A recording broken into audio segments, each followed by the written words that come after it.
Bapak pemerintah kami yang terhormat, lihat ini adalah bangunan dapur MBG yang pengerjaannya selesai dalam hitungan minggu. Di depan dapur MBG ini ada satu bangunan sekolah dasar yang kondisinya sangat memprihatinkan. Lihat dindingnya sudah ada yang jebol. Di negara ini, nyawa seorang anak sekolah bernilai sangat murah di depan kalkulasi proyek. Mereka disuruh duduk rapi, mengejar cita-cita di bawah atap beton retak yang siap meremukkan tubuh mereka kapan saja. Tapi mirisnya, ketika proyek baru bernilai ratusan triliun datang, uang bisa cair dan dinding bangunan berdiri hanya dalam hitungan minggu. Ini bukan lagi sekedar masalah kekurangan anggaran.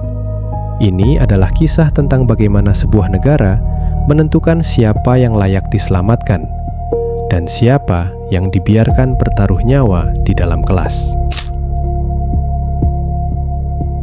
Setiap pagi, jutaan orang tua di berbagai pelosok Indonesia melepaskan anak-anak mereka pergi ke sekolah dengan serangkaian doa. Di dalam pikiran mereka, anak-anak itu akan duduk tenang di kursi kayu, menyerap ilmu dari guru, dan merajut tangga menuju masa depan yang lebih baik. Namun di banyak wilayah negeri ini, kenyataan di lapangan jauh dari kata layak dan manusiawi. Di balik slogan manis yang selalu diulang dalam pidato kenegaraan, pendidikan adalah investasi masa depan, ada horor nyata yang sengaja tidak dipajang di baliho pencitraan. Plafon gedung yang menggelantung pasrah, dinding kayu lapuk yang sudah miring, hingga tiang-tiang penyangga beton yang tinggal menunggu waktu untuk patah. Di dalam ruangan-ruangan itu, proses belajar mengajar berjalan dengan ketegangan yang konstan. Gurunya mengajar sambil sesekali melirik cemas ke arah siling. Murid-muridnya berusaha berkonsentrasi pada papan tulis, sembari diam-diam berdoa agar hujan deras yang turun hari itu tidak merubuhkan kayu lapuk tepat di atas kepala mereka. Ini bukan potongan adegan dari film horor fiktif. Ini adalah realita kelam yang dihadapi oleh jutaan anak sekolah dasar di Indonesia setiap hari. Lalu, di tengah ancaman keselamatan yang diabaikan bertahun-tahun ini, sebuah mega proyek nasional bergerak dengan kecepatan kilat. Program makan bergizi gratis. Secara mendadak, truk-truk pengangkut material berdatangan di berbagai daerah. Alat berat mengeruk tanah, fondasi beton ditanam, dan jaringan dapur produksi makanan atau satuan pelayanan pemenuhan gizi berdiri megah hanya dalam hitungan minggu. Disinilah tercipta sebuah pemandangan yang sangat ganjil, absurd, sekaligus memilukan. Sebuah fasilitas dapur produksi baru berdiri kokoh, bersih, dan dipajang dengan penuh kebanggaan. Tepat di samping atau tak jauh dari gedung sekolah yang atapnya hampir ambruk dan dibiarkan membusuk dimakan waktu. Sisi gelap dari fenomena ini mulai memicu pertanyaan yang sangat menohok. Mengapa negara mendadak sangat cerdas, responsif, dan super efisien ketika membangun jaringan dapur baru, tetapi mendadak lumpuh, lambat, dan gagap ketika harus menyelamatkan nyawa anak-anak dari atap sekolah yang mau runtuh? Apakah Indonesia benar-benar tidak memiliki cukup uang? Atau ada rantai permainan skala prioritas di ruang-ruang rapat tertutup yang tidak pernah diungkap ke publik? Ini bukan sekedar kekhawatiran yang dibesar-besarkan. Penundaan perbaikan fasilitas sekolah telah berulang kali dibayar mahal dengan darah, trauma, dan air mata. Jika kita melihat rekam jejak kasus di berbagai daerah, pola tragedinya selalu sama dan terulang seperti kaset rusak. Kepala sekolah sudah mengirimkan surat permohonan bantuan berulang kali ke Dinas Pendidikan setempat. Laporan kerusakan dari tingkat ringan, sedang, hingga rusak berat sudah ditandatangani dan ditumpuk rapi di atas meja para pejabat. Namun jawaban yang diterima dari tahun ke tahun selalu berupa kalimat klise birokrasi. Tunggu alokasi anggaran tahun depan. Hingga akhirnya, hari naas yang ditakutkan itu benar-benar tiba. Atap kelas runtuh secara mendadak di tengah jam pelajaran yang sedang berlangsung. Suara gemuruh kayu dan genteng runtuh menyelimuti jeritan histeris anak-anak kecil. Murid-murid dilarikan ke puskesmas terdekat dengan kepala berdarah. sebagian mengidap trauma psikologis seumur hidup, dan tidak sedikit yang harus kehilangan nyawa di tempat yang seharusnya menjadi ruang paling aman bagi mereka. Barulah setelah ada korban jiwa dan berita tersebut viral di media sosial, para pejabat berbondong-bondong datang membawa kamera media, memberikan amplop santunan, dan berjanji di depan wartawan bahwa gedung tersebut akan segera direhabilitasi secara total. Pertanyaan mendasar yang membuat kita elus dada adalah, mengapa keselamatan anak-anak kita harus menunggu ada nyawa yang melayang baru dianggap sebagai situasi darurat? Data analisis dari berbagai lembaga riset independen seperti Celios dan Koalisi Masyarakat Sipil membongkar kenyataan yang sangat mengkhawatirkan. Hampir setengah dari seluruh ruang kelas sekolah dasar di Indonesia saat ini berada dalam kondisi rusak ringan hingga sedang. Yang lebih mengerikan lagi, sekitar 1 dari 10 ruang kelas masuk dalam kategori rusak berat. Dengan kecepatan perbaikan dan rehabilitasi yang dilakukan oleh pemerintah saat ini, dibutuhkan waktu lebih dari 20 tahun hanya untuk menyelesaikan tumpukan sekolah rusak yang terdata hari ini. Itu artinya, satu generasi penuh anak-anak Indonesia dipaksa untuk lulus dari sekolah-sekolah yang mengancam keselamatan fisik mereka setiap hari. Mari kita bedah kemana sebenarnya perginya uang negara yang jumlahnya fantastis itu. Secara amanat konstitusi, 20% dari APBN wajib dialokasikan untuk sektor pendidikan. Sebuah angka raksasa yang mencapai ratusan triliun rupiah setiap tahunnya. Dana alokasi khusus DAK Fisik Pendidikan dikucurkan dari pusat ke daerah-daerah. Secara teori di atas kertas, uangnya ada dan sangat cukup. Namun, mengapa wujud fisik dari uang tersebut tidak pernah benar-benar sampai ke atap-atap sekolah yang lapuk? Disinilah sisi gelap dari sistem tata kelola anggaran kita bekerja secara terselubung. Proyek renovasi dan perbaikan sekolah di Indonesia sengaja diubah menjadi sebuah labirin birokrasi yang sangat rumit dan membingungkan. Terjadi aksi saling lempar tanggung jawab antara pemerintah pusat melalui kementerian terkait dengan pemerintah daerah. Pemerintah pusat seringkali mengklaim bahwa dana perbaikan sudah ditransfer melalui DAK, sementara pemerintah daerah berdalih bahwa anggaran APBD mereka sudah habis tergerus untuk belanja pegawai dan operasional rutin.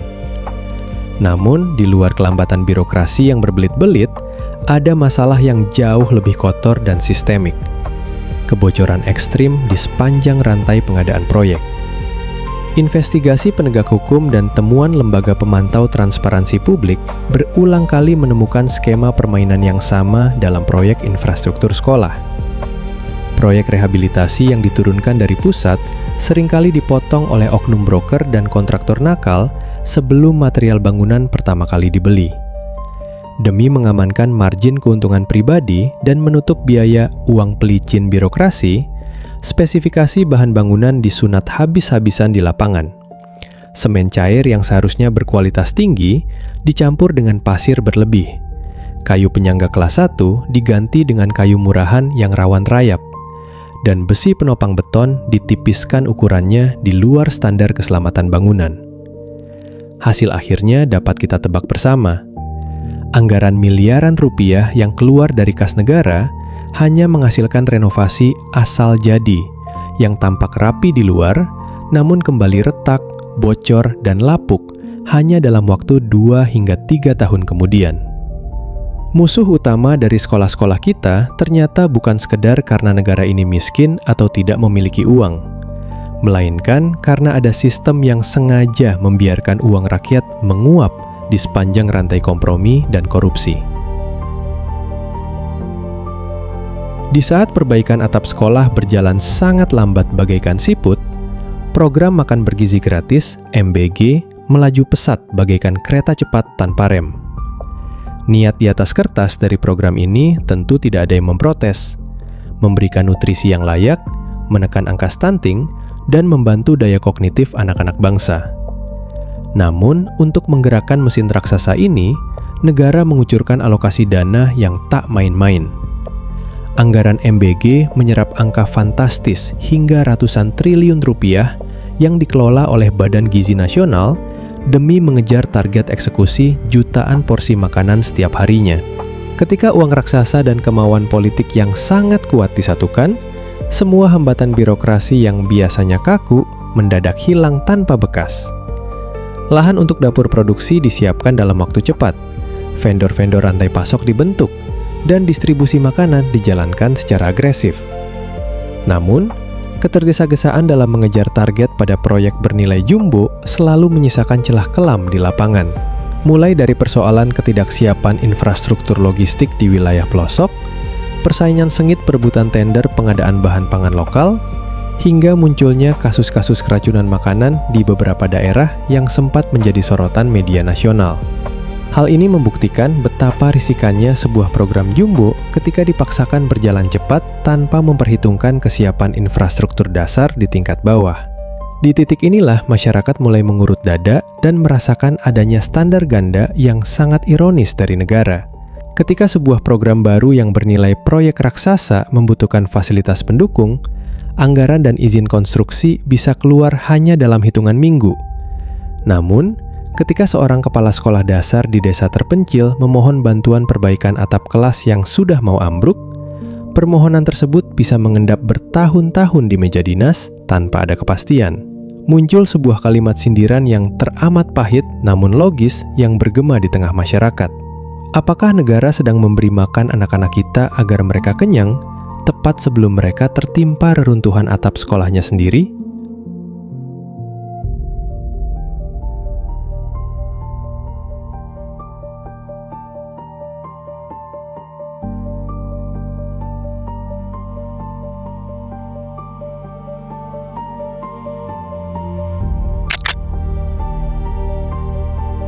Jika kita membedah masalah ini lebih dalam, perselisihan utamanya sebenarnya bukan tentang memilih antara memberi makanan gratis atau memperbaiki bangunan sekolah. Kedua hal tersebut adalah hak dasar setiap anak Indonesia yang wajib dipenuhi oleh negara sebagaimana diamanatkan oleh Undang-Undang Dasar. Sisi paling gelap dari seluruh dinamika kebijakan publik ini adalah bagaimana prioritas pembangunan kerap dijadikan panggung pencitraan jangka pendek. Program-program baru yang bernilai triliunan rupiah, mudah difoto, memiliki daya tarik visual tinggi, dan berdampak elektoral instan, akan selalu diakselerasi dengan anggaran tanpa batas. Sementara proyek perbaikan fisik sekolah dasar yang dianggap sebagai pekerjaan rutin birokrasi, tidak seksi untuk dipamerkan, dan tidak memberikan dampak politik secara cepat, dibiarkan merayap di balik tumpukan berkas yang berdebu. Anak-anak memang membutuhkan gizi yang cukup agar sel-sel otak mereka berkembang dengan maksimal. Itu adalah fakta medis yang tak bisa dibantah. Tapi pada saat yang sama, anak-anak tersebut juga membutuhkan ruang kelas yang kokoh dan aman agar mereka bisa pulang ke rumah menemui orang tua mereka dengan selamat setiap sore hari. Jika keselamatan fisik anak-anak diabaikan demi mendahulukan proyek-proyek baru yang dipaksakan berjalan tergesa-gesa, maka yang sedang dibangun oleh negara hari ini bukanlah masa depan emas bangsa, melainkan bom waktu bencana kemanusiaan di dalam dunia pendidikan kita sendiri. Pada akhirnya, masyarakat tidak pernah menolak atau membenci niat baik untuk memberikan makanan bergizi kepada anak-anak sekolah. Namun yang sedang ditagih oleh publik hari ini adalah kejujuran, rasa keadilan, dan keberanian negara dalam menentukan skala prioritas yang masuk akal dan berperi kemanusiaan. Sebab, bagi seorang anak yang duduk di bawah plafon retak yang siap runtuh, makanan bergizi mungkin memberikan mereka energi untuk bertahan hidup dan belajar hari ini. Namun, atap sekolah yang kokoh dan aman, dialah yang memastikan bahwa mereka masih memiliki hari esok untuk meraih cita-citanya.